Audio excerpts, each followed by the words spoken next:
Hello, Charlie here. So I'm just going to quickly run through how you can use the TeacherZone app to access your Zoom lesson.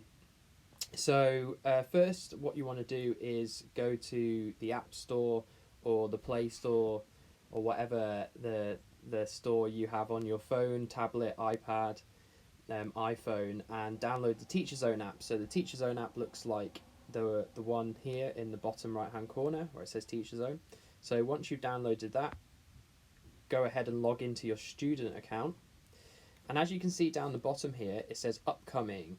So for a start, the tick, what that means is that if you click the tick, you can check in for your lesson. So that means that you're going to attend today, or you're ready for the lesson. So you can just click yes if you want to check in. But super easily, all you got to do to access your Zoom lesson, open the TeacherZone app, see this little video icon in the top right hand corner.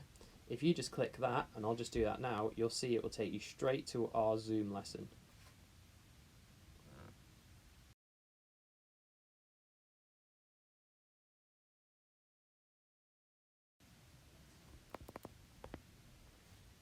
And as you saw then, it went straight to the Zoom lesson. So that's how you do it on any mobile device.